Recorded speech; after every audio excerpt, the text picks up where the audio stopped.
स्थापत्य कला। स्थापत्य कला में दो चीज का वर्णन करना है, एक मंदिर निर्माण शैली, एक दूसरा भवन निर्माण शैली। दो शैली का वर्णन करना होगा।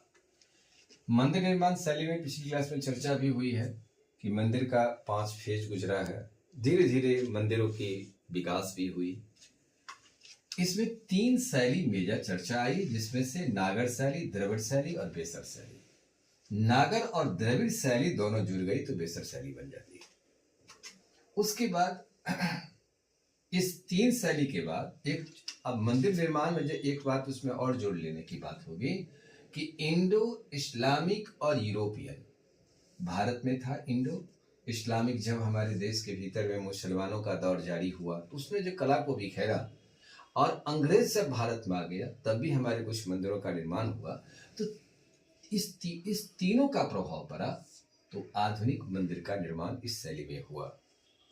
जो अक्षरधाम मंदिर इसके उदाहरण में आते हैं, यानी इंडो इस्लामिक यूरोपियन में इसका अक्षरधाम मंदिर जो 2007 में गिनीज बुक ऑफ वर्ल्ड में इस नाम दर्ज हुआ कि सबसे बड़ी स्पेस वाली क्षेत्रफल में फैली हुई यह मंदिर है, जो स्वामी नारायण मंदिर है वो। उसके बाद एक शैली और निर्माण होता है, मदुरा शैली। मदुरा शैली में आया, जिसमें से दक्षिण भारत में जब ये विजयनगर साम्राज्य का विकास का दौर आया था तो मदुरा शैली का विकास हुआ। उसमें श्वेतबंधु रामेश्वरम में जो रामेश्वर की मंदिर है, रामेश्वरम की, वो मंदिर का निर्माण, चिदम्बरम विठल स्वामी मंदिर, ये मंदिर का निर्माण है।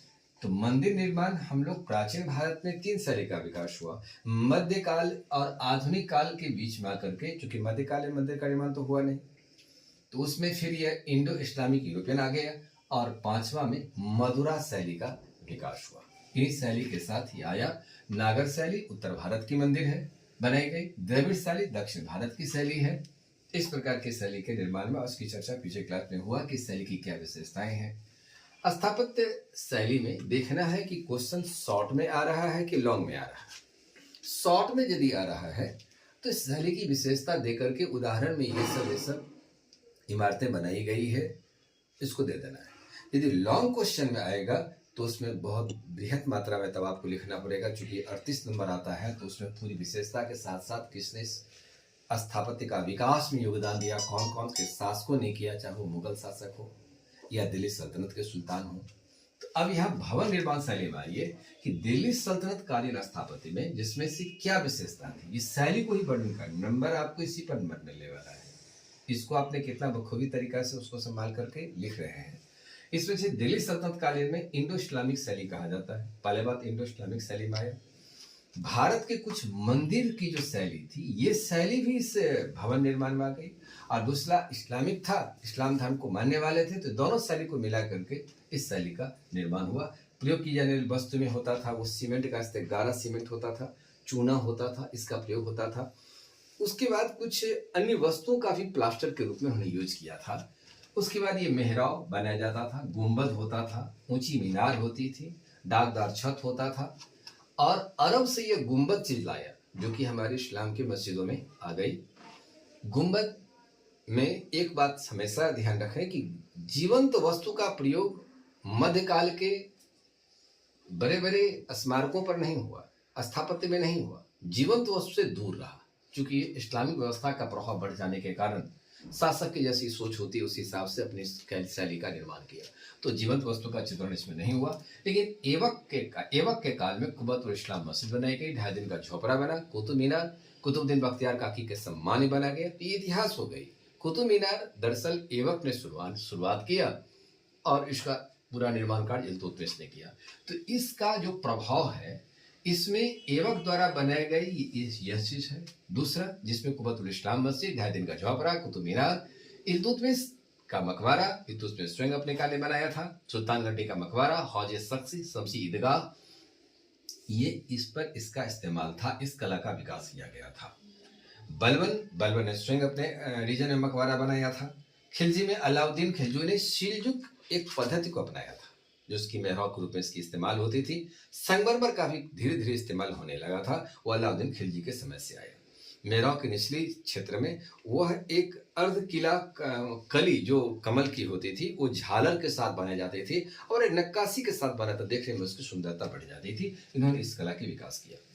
तुगलक काल में इमारत की नींव को गढ़ा काफी नीचे से नींव दी जाती थी ताकि उसकी मजबूती का वो आधार बना, जो यह पहले में यह नहीं था।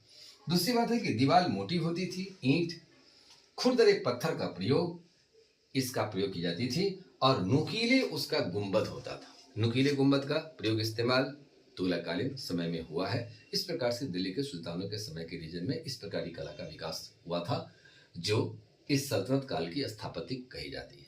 फिर मुगल स्थापत्य के समय में क्या हुआ, तो मुगल स्थापत्य में बाबर जो है उनके पास समय कम था।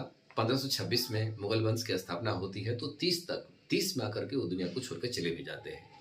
ये प्राकृतिक सौंदर्य प्रेमी थे, तो उन्होंने कुछ बाग बनाया, जैसे आगरे की आराम बाग उन्होंने निर्माण किया था। तो उसके बाद उनके कुछ ऐसे मस्जिद उनके रीजन में बना था जिसमें कुछ पुराने इमारतों को तोड़ करके वहां पर वह एक नया मस्जिद नुमा ढाली शैली बना दिया गया था। लेकिन कोई एक ऐसा जीवंत उदाहरण उनके समय में नहीं मानेंगे जिन्होंने इस प्रकार को उदाहरण को सिद्ध किया हो, इसलिए उनके रीजन का वर्णन नहीं। अकबर, जहांगीर, शाहजहां के रीजन में मूलतः मुगल स्थापत्य कला का विकास हुआ। स्थापत्य के रूप में मुगल काल का स्थापत्य में एक था कि मोटी दीवार, गुंबद के स्थान पर में 4 पतली मीनार, 4 बाग का निर्माण, धार्मिक भवन की पहचान के रूप में अर्धवृत्ताकार या धनुषाकार बनाई जाती थी।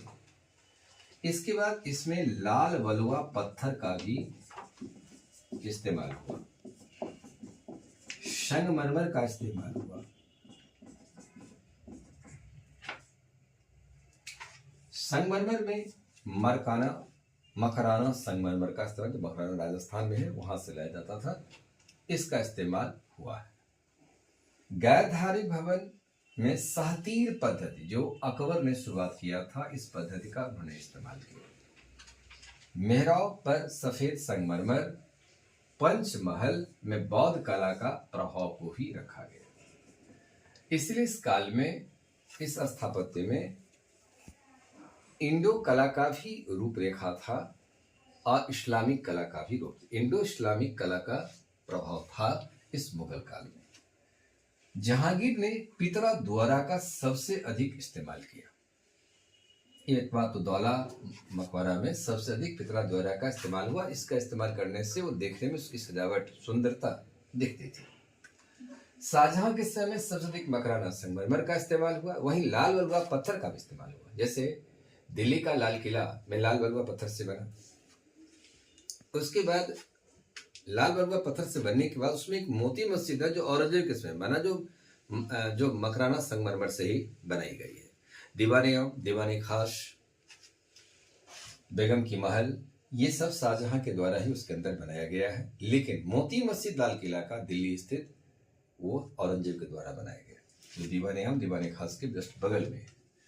अकबर के समय में हुमायूं का मकबरा जिसमें दोहरे गुंबद है, फतेहपुर सीकरी जिसमें हिंदू और मुसलमान दोनों कला का प्रभाव है, अकबरी महल जिसमें एकमात्र महल जिसमें गुंबद नहीं है, शाहजहां द्वारा दिल्ली की लाल किला बनाई गई, आगरे की ताज बनाई गई, आगरे की ताजमहल।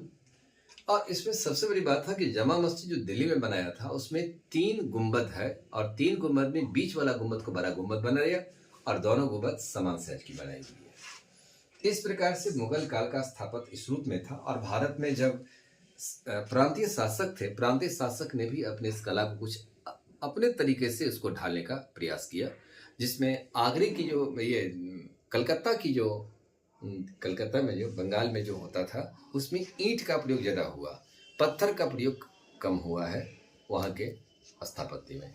तो इस प्रकार से स्थापत्य शैली का भी विकास भारत में हुई और ये आज भी एक खरी इमारत भारत के इतिहास और संस्कृति को स्थान देती है।